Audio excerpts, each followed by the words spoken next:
Amis de la culture, férus de belles-lettres, bonsoir et bienvenue dans cette nouvelle version de Bio en littérature. En tout cas, ça fait grand plaisir de vous retrouver encore nombreux dans ces programmes de littérature de la chaîne Bio en télévision. Voilà, ça fait un bon bout de temps que nous ne sommes plus revus, mais voilà, vous nous avez tellement demandé qu'on s'est décidé de reprendre ces programmes et ce soir, nous le faisons toujours avec le même plaisir. Et d'ailleurs, nous recevons un auteur, un poète qui se confirme de plus en plus dans la sphère littéraire congolaise. Il s'agit d'un auteur, on va dire, à succès, un poète en tout cas incontournable maintenant. Il s'appelle Tata Longhi Biatutude, à qui je dis bonsoir et bienvenue. Bonsoir Richard. Ça va Tata Longhi? Oui, ça va très bien. C'est un plaisir pour nous, en tout cas, de t'avoir dans ces numéros qui redémarrent bien en littérature. Nous vous recevons comme ça avec votre deuxième publication, un recueil de poèmes intitulé Cœur épelé et entre parenthèses. Et en glose, il est dit texte de poésie en français et en lingala. On va essayer de dire brièvement ce que vous concerne à la quatrième de couverture de ces livres. Il est écrit sur vous que vous appelez Biatutude. Biatutude a publié un recueil de poèmes en décembre 2018. 2017, Quinoa, c'est une erreur. 2017, vous corrigez d'ailleurs. Quinoa de naissance et de cœur, il est habité par les désirs d'écrire depuis ses jeunes années. À côté d'une carrière au barreau, les bientôt Quadra a choisi de donner libre cours à sa passion. Ces deuxièmes recueils confirment donc sa volonté de s'installer durablement dans le paysage littéraire congolais. C'est ce qui est dit de vous. Mais votre nom, je pense bien que ça c'est votre nom de plume, Tata Longhi Biatutude. Moi je me dis, mais c'est tout un programme. J'aimerais d'ailleurs que vous puissiez d'ailleurs nous appeler Biatutude. Vous comprenez pourquoi je demande cela? Parce qu'en glose, c'est une façon de vous demander de nous dire un peu plus de vous, Biatutude. Oui, effectivement, mon nom a un sens lié à mon travail d'écriture, à mon programme d'écriture, si tu veux, parce que Biatitude, ça vient de mon nom à l'état civil qui est Bia, mais comprimé avec Béatitude, avec l'idée de renfermer dedans le mot attitude. Parce qu'en fait, je considère que l'écriture, c'est une déclinaison de différentes facettes de l'auteur, du monde, de l'environnement. Et donc, que mes béatitudes au pluriel, oui, c'est un peu tout moi, un peu tout ce qui m'entoure, un peu tout mon pays, un peu toute ma famille. Alors, toutes ces différentes déclinaisons se retrouvent dans ce nom. Alors, Tata Longhi, c'est un surnom que les amis m'ont donné peut-être parce que j'ai une certaine propension à faire la leçon à tout le monde et tout ça. Donc, ça veut dire en Kikongo, monsieur l'enseignant, si on veut. Et donc, je crois que pour moi, écrire, c'est un plaisir, mais c'est aussi une transmission des valeurs, une transmission d'une certaine philosophie, d'une certaine vision de vie. Et donc, dans ce sens-là, j'assume pleinement le fait que je me considère plus ou moins comme un enseignant. Une transmission d'une certaine philosophie de vie. Dans l'introduction de ces recueils de poèmes, vous dites, dans la partie intitulée Pluchir et Pelé, vous dites que pour vous, raconter est un acte fondamental. Je l'ai 10 000 fois souligné, puisque je suis revenu à ça à plusieurs reprises. Raconter est un acte fondamental. Vous dites qu'il sauve l'histoire. Il sauve même le temps. Il est reconstruit. Et que même fictive, l'œuvre qu'il raconte est plus vraie que nos souvenirs. Je m'inscris dans ça et je voudrais vraiment essayer de comprendre, pour vous, la quintessence de l'écriture se situe à quel niveau? La quintessence de l'écriture, c'est raconter. Oui. C'est raconter. Et ça, en tant qu'Africain, on est plus armé à s'en rendre compte parce que notre culture d'écriture, entre guillemets, c'est une culture d'orature, c'est-à-dire de littérature orale. Et donc, nos griots ont toujours raconté. Nous avons toujours raconté et notre histoire s'est transmise dans le conte. C'est toujours l'idée de pouvoir raconter une histoire. Raconter une histoire. Et aujourd'hui, avec l'actualité, tu te rends compte qu'avec Notre-Dame qui brûle, tout le monde pense à Victor Hugo. Ils ont pourtant le bâtiment en face d'eux, mais ils pensent à celui qui avait raconté le bâtiment, tout à fait. qui avait raconté la mémoire de ce bâtiment. Et aujourd'hui, Notre-Dame aurait pu brûler jusqu'à la dernière pierre, mais on ne l'aurait pas oublié à cause de Victor Hugo. Et d'ailleurs, juste après l'incident, les ventes du livre Notre-Dame de Paris de Victor monté Hugo en flèche. sont montées en flèche et ils sont même en rupture de stock pour le format de poche.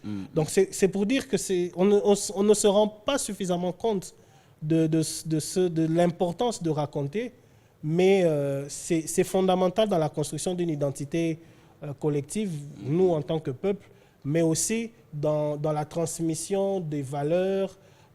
Tout ceci doit passer par l'écriture, et l'écriture, chez nous, doit revenir au centre pour pouvoir jouer cette mission. Nous avons eu une histoire.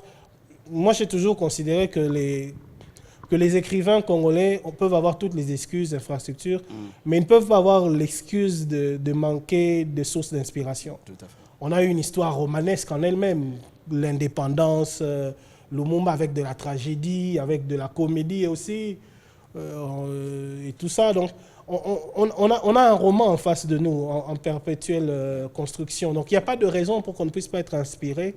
Et racontez-nous aussi cette histoire, peut-être les décors et les envers aussi, mais en tout cas, raconter cette histoire à notre Vous êtes un avocat de profession, mais on voit de plus en plus l'écriture qui déborde par rapport à votre vie. Est-ce cela qui vous a amené à devenir écrivain? Tout ce que vous dites là par rapport à la conception de l'acte d'écriture, que le raconter est un acte fondamental pour vous, c'est cela qui vous amène à l'écriture. Comment êtes-vous devenu poète d'abord? Racontez-nous un peu cette histoire. Je suis devenu écrivain, je suis devenu poète à cause de la solitude. J'ai eu, par caractère, mais aussi à cause des circonstances, j'ai eu une enfance où j'étais généralement seul, j'étais souvent seul. Et donc, ça m'a poussé à beaucoup lire. Et de la lecture, la lecture, ça te pousse toujours à un dialogue. Alors, parfois, le dialogue reste au niveau, je veux dire, mental. Quand tu lis, tu dialogues avec les personnages, tu dialogues avec l'auteur. Mais quelquefois, on est poussé à passer au stade supérieur. On commence à prendre des notes de ce qu'on écrit. Et parfois, on essaye de reproduire ce qu'on a écrit, d'essayer de transmettre nous-mêmes ce que nous ressentons, parce que nous nous rendons compte, la lecture, ça te fait rencontrer l'autre qui te ressemble, en fait. Tu te dis, ben, lui, il raconte, moi aussi, j'ai des choses à raconter. Et donc, c'est comme ça que j'ai commencé à écrire très, très jeune. Mais voilà, j'ai une autre passion, effectivement, c'est le droit. Moi, je ne dirais pas que je suis allé au droit parce que... il fallait vivre. Il fallait vivre. Je suis vraiment allé au droit par l'écriture, mais je crois que c'est le même amour des mots, des concepts, des livres qui relie en fait mes deux passions. Entre le droit et la littérature, c'est qui fait que je ne me perds pas beaucoup. Tout à fait. Mais après, à un moment donné, j'ai senti que ma carrière de juriste, je suis avocat aujourd'hui, ça fait 13 ans, ma carrière de juriste ne me suffisait pas. Il y avait une voix intérieure, une faille intérieure, une fêlure intérieure qui avait besoin d'exprimer autre chose. Parce qu'en tant qu'avocat, en tant que juriste, je suis chercheur, j'écris aussi des articles scientifiques, je prépare je suis en voie d'écriture d'ouvrages juridiques, mais ça ne suffisait pas à mon désir de transmission. D'accord. J'avais autre chose, j'ai un regard sur la société particulier. Et à ça, il faut dire que les réseaux sociaux, pour moi en tout cas, ont joué un rôle essentiel parce qu'ils m'ont donné la possibilité de ce partage-là, justement. Et je me suis rendu compte que j'avais quelque chose à dire et qu'il y avait peut-être des gens, quelques personnes qui étaient en position de m'écouter. Oui. Et donc, cette ouverture, cette fenêtre, je ne pouvais pas la laisser se refermer, donc j'en ai profité pour commencer pour m'impliquer un peu plus dans l'écriture, dans le travail d'écriture, parce que je considère vraiment que là, je suis dans quelque chose de plus complet, qui me permet d'englober la société dans mon regard, parce que j'observe beaucoup, je lis beaucoup, j'écoute beaucoup, et donc je peux rencontrer réellement le ressenti que j'ai par rapport à la société et le transmettre de manière beaucoup plus globale que je le ferais en tant en tant qu'avocat ou juriste. Tu lis beaucoup et tu écris beaucoup. Nous sommes là avec ton deuxième recueil de poèmes. Je l'ai dit à l'introduction de cette émission que le tout premier, c'était Mes J'aime. Et là, on a entre nos mains Cœur épelé, en glose, texte de poésie en français et en lingala. Alors, tout d'abord, je viens de dire que votre nom, c'est un programme. On pourrait dire la même chose pour le titre de votre livre, Cœur épelé. Il y a à la fois le fait qu'on peut considérer que ce cœur-là est pelé et que l'on demande à ce cœur-là d'être épelé. Et quand j'essaie de lire cet ouvrage, on comprend que l'envie de l'auteur ou le besoin de l'auteur, c'est de se mettre à nu, au fait. C'est l'auteur qui offre son cœur à ses lecteurs. Et donc, je voudrais, moi, savoir, c'est quoi, en fait, cette préoccupation, puisque avec Mes J'aime, on avait tendance à sentir la même chose. C'est l'auteur qui veut parler de tout ce qui l'entoure, tout ce qui l'habite, tout ce qui est du dedans de lui. Et avec Cœur épelé, c'est un peu la même chose. C'est l'auteur qui veut se laisser, en tout cas, voir sur toutes ses facettes. C'est quoi cette tendance qui vous habite et c'est quoi qui vous pousse à vous livrer comme ça à vos lecteurs et à tout le public d'ailleurs, de toute façon? Alors, j'espère que je ne vais pas choquer. Je vais dire, quelque part, l'écrivain, c'est un pornographe. Il ouvre sa chambre au monde entier, pratiquement. Et c'est comme ça, d'ailleurs, que dans l'histoire, selon l'époque, selon la manière dont on percevait les limites à ne pas franchir de l'intimité, presque tous les auteurs ont eu maille à partir avec une certaine censure, officielle ou officieuse. Oui. Parce que c'est toujours difficile de savoir s'arrêter dans ce que l'on montre. Mais ce qui est vrai, c'est qu'il faut avoir des choses à raconter. On raconte des choses, même lorsqu'on fait semblant de parler d'autre chose, on parle toujours de soi. On parle toujours de soi, mais pas littéralement. En fait, on parle du soi qui ne se voit peut-être pas, peut-être dont on n'est pas suffisamment conscient soi-même, mais c'est vrai qu'il y a un dévêtissement. Et d'ailleurs, Cœur épelé, l'idée c'était vraiment de parler d'un cœur qui est non seulement pelé comme un fruit, mais même écorché. Il n'y a pas un risque de se blesser? Si, bien sûr.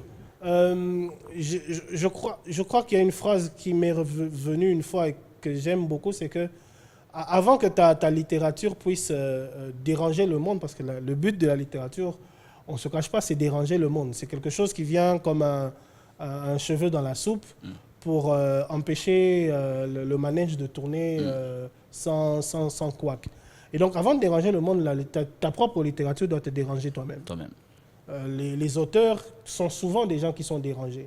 C'est parfois aller très loin. Les artistes, les créateurs de manière générale, Van Gogh, c'est le type même de l'artiste écorché. Tout à fait. Et qui laissait transparaître sa folie parce qu'il était littéralement fou. Sa folie dans ses œuvres, surtout ses autoportraits. Je n'ai jamais pu les soutenir pendant très longtemps. Tu as l'impression de sentir son âme transparaître et pas toujours du bon côté. Parce que, en fait, ce que l'on raconte, parfois, c'est même lorsque les choses... Dans un livre, quand tu commences à lire, généralement, à un moment donné, tu te dis à quel moment ça a mal se passer. Même quand ça commence bien. Parce que ce qu'on raconte aussi, c'est le monde qui ne va pas dans le bon sens. Et concernant soi-même, ça peut être quelque peu indélicat. Mais on n'a pas le choix. Parce qu'on peut écrire, c'est des mots, c'est vrai. Mais si on se contente de réunir plusieurs mots qui se suivent, même avec beauté, on va faire une œuvre utile qui sera plaisante, mais qui sera d'une certaine vacuité. Voilà. On devient simplement un versificateur. Voilà, il faut remplir de soi-même. Et ceux qui ont rempli, c'est son sang, c'est sa sueur, c'est sa salive. Excusez-moi de le dire, c'est son caca même. Donc, parfois c'est sale, parfois c'est scrabeux, mais c'est vrai. Ça transparaît de toutes les façons. Quand on vous lit, il y a une quarantaine de textes dans ces si beaux recueils de poèmes, textes à la fois en français et en lingala. Ça transparaît, hein, vos sueurs, comme vous le dites, votre sang, et autre chose qu'on va peut-être pas redire ici, mais ça transparaît. Moi, ce que j'ai aimé, vous le dites dans un poème, vous avez intitulé Slam et poésie slalom. Vous dites que la réclame pour le slam, le palme pour la poésie. Alors attendez bien ce qui suit.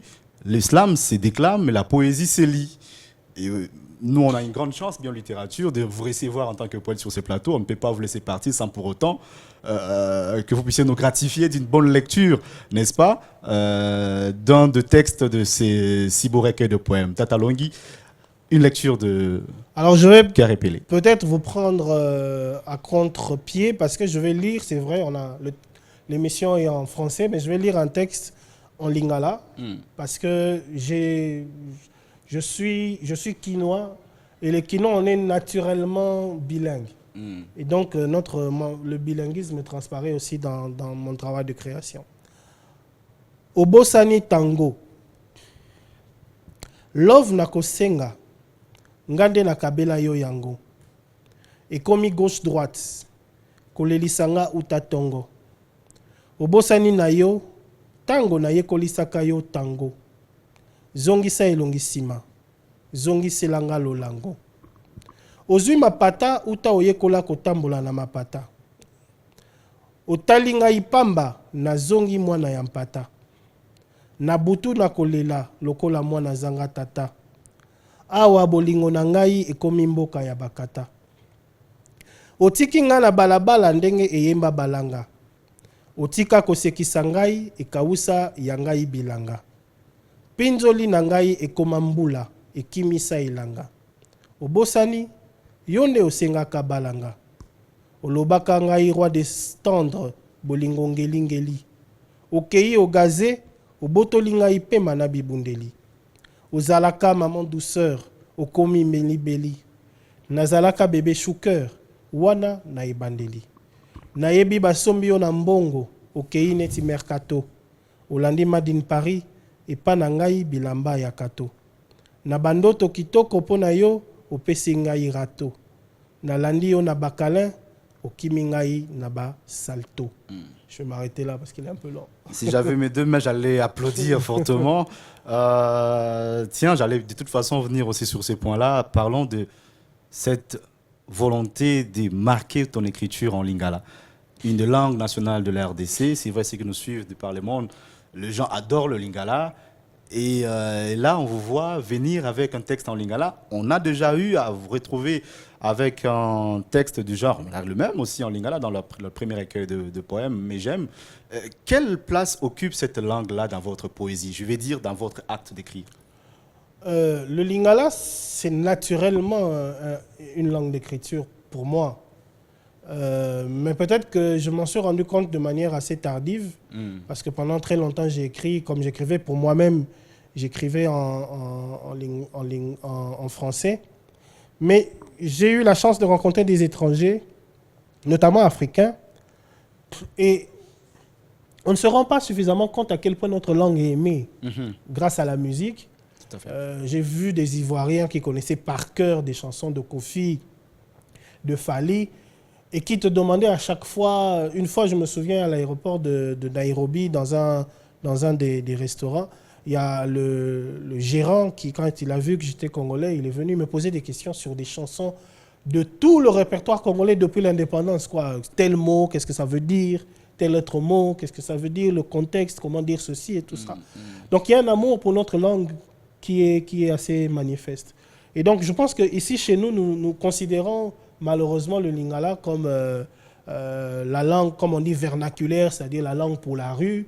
Et il y a une autre langue pour les académies et les autres. Je pense, sans aller très loin pour l'exclusivité, mais je pense qu'il y a moyen de faire habiter le lingala et le français, parce que le français fait aussi partie de notre histoire douloureuse, bien entendu.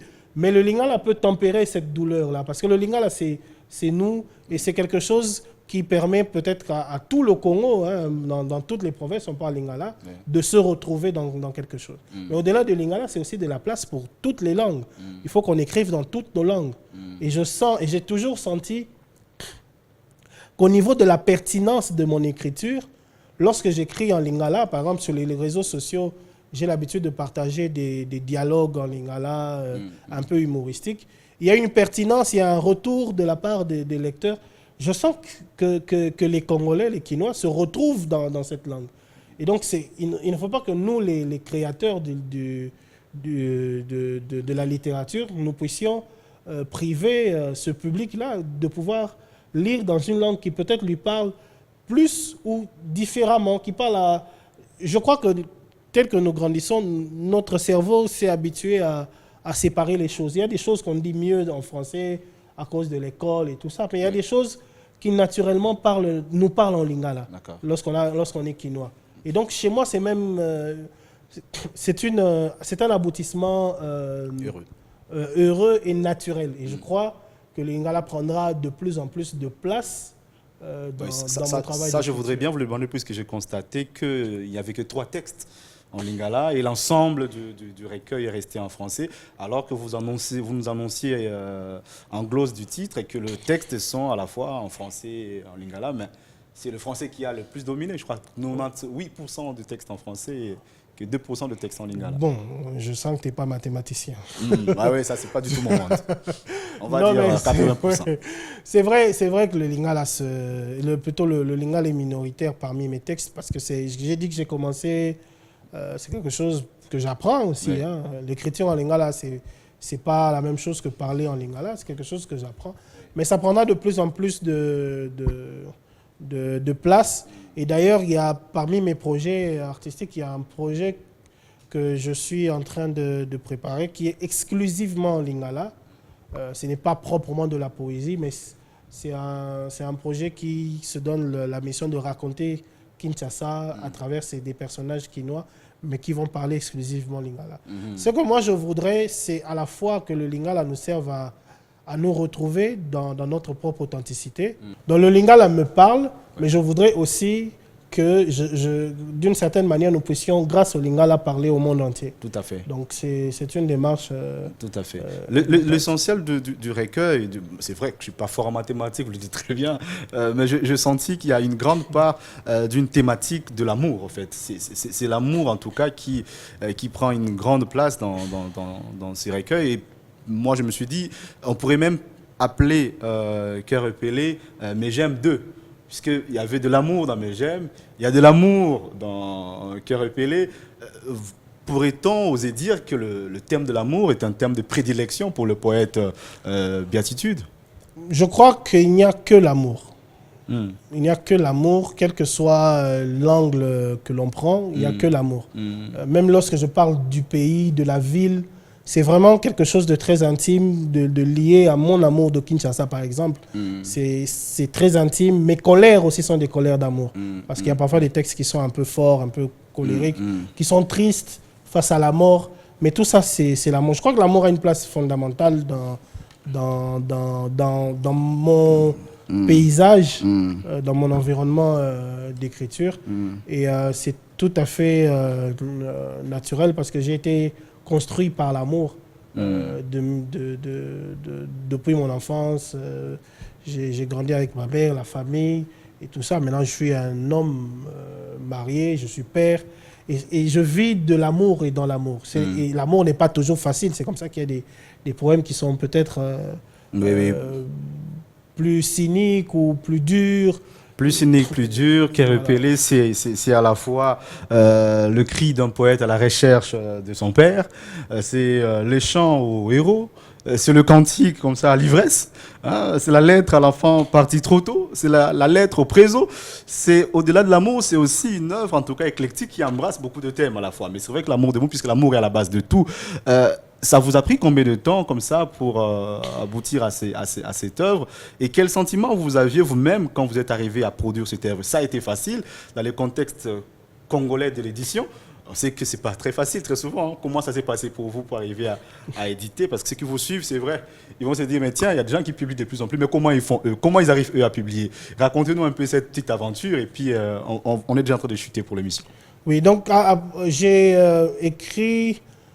j'ai publié Mes j'aime chez un éditeur congolais, le Pangolin, les éditions du Pangolin. Et ensuite, ça a été comme une furie, parce qu'il faut dire que l'écriture, je l'ai contenue pendant des années, parce que je me consacrais à ma carrière, et on sait que le début de carrière d'avocat, c'est pas facile. Je l'ai contenu et donc une fois que Mes j'aime est sorti, c'est comme si les vannes s'étaient ouvertes. Tout à fait. Donc les textes sont venus un peu en désordre et il y a peut-être volontairement d'ailleurs une certaine une trace de ce désordre dans le texte, dans l'écriture, dans la manière dont ils sont présentés. Je me suis retrouvé avec beaucoup de textes. Et donc, j'ai décidé, comme je voulais, mon idée, c'était de publier ces textes et puis d'essayer d'autres genres d'écriture. J'ai voulu absolument partager ça et, entre guillemets, provisoirement passer à autre chose. Sur des projets de nouvelles, de théâtre, etc. etc. Et donc, j'ai commencé un chemin de combattant parce qu'il faut se dire la vérité. Publier ici au Congo, c'est difficile. L'édition pratiquement n'existe pas. Et donc, j'ai recouru à un éditeur étranger avec tous les inconvénients que ça peut avoir. Notamment, là, maintenant, je suis en rupture de stock. Il faut que ça vienne de l'étranger. C'est lourd, tout ça, c'est difficile. Mais je voulais faire acte d'écriture. Tout à fait. Parce que mon premier recueil, c'était fait un peu à reculons, en hésitant. Alors celui-ci, j'ai voulu marquer, faire un acte d'écriture. Comme on le dit dans la 4e couverture, j'ai voulu m'inscrire dans la durée, dans le paysage littéraire. Congolais. Et je crois que... Parce que chaque livre est une nouvelle facette de moi. Avec les lecteurs, en même temps, je me découvre. Je découvre mes différentes personnalités en tant qu'écrivain. Donc, je suis à la recherche de mon écriture et du fil qui pourra me conduire à une 3e, une 4e œuvre. De l'amour dans ce recueil de poèmes, du lingala. On fait même un clin d'œil à tous ceux-là qui adorent le lingala, les étrangers qui nous suivent, les Kenyans, voilà, et tout le monde. Mais aussi une note d'espoir. 90e page de ce livre, Le Congo n'est pas l'enfer. Vous dites que le Congo n'est pas l'enfer, l'Afrique est à refaire, les mondes à défaire, l'homme est à parfaire. Une note d'espoir pour clôturer cette émission, Tata Longui. Des projets aussi, je pense que vous en avez beaucoup. Est-ce que vous continuerez toujours dans la poésie ou on va s'attendre à peut-être de la prose ou à un roman en prochaine publication? Je suis un optimiste. J'ai vraiment de l'espoir pour le Congo, pour l'avenir du Congo. Je crois qu'il y a une jeunesse dynamique. Il y a beaucoup de choses qui sont en train de se faire dans tous les domaines, ça bouge. Et je crois que dans 10 ans déjà, le Congo va prendre une autre tournure. Et même la littérature congolaise, avec les pionniers, les têtes d'affiche de cette jeunesse que tu es, en plus d'être représentant, c'est gentil, ici, présentateur de l'émission, ça va aller. J'ai vraiment de l'espoir. Et c'est comme ça que moi, j'ai envie d'être dans cette vague-là. Je me nourris aussi de toute cette scène littéraire qui bouge beaucoup, qui a beaucoup de volonté, qui a aussi ses faiblesses à cause de la situation, à cause de la situation du pays. Mais je me nourris de tout ça et c'est comme ça qu'effectivement j'ai un projet de théâtre pour cette année et de recueil de poèmes. Probablement un roman pour dans 2-3 ans. Je vais rendre lentement à mon rythme. Voilà, et puis vraiment j'espère durer dans ce paysage si Dieu me prête vie. Ami de la culture, féru de littérature, ces livres-là s'intitulent Cœur épellé. Il est édité aux éditions du Net. L'auteur avec un échange, c'est Tata Longui, Béatitude. Il faut bien retenir ce nom, en tout cas, dans le paysage littéraire du pays. Même vous qui êtes à l'étranger, il faut bien retenir ce nom. C'est un auteur qui vient et qui vient avec beaucoup de succès. Tata Longui, un dernier mot. Où peut-on retrouver ces livres? Comment se les procurer? Mais comment vous contacter aussi si possible? Voilà, le livre sera disponible bientôt parce que le stock, comme je disais, il est épuisé. Il sera disponible bientôt à la librairie de l'Institut français. D'accord. Donc, dans maximum 3 semaines, 1 mois. Entre-temps, pour ceux qui veulent échanger, je suis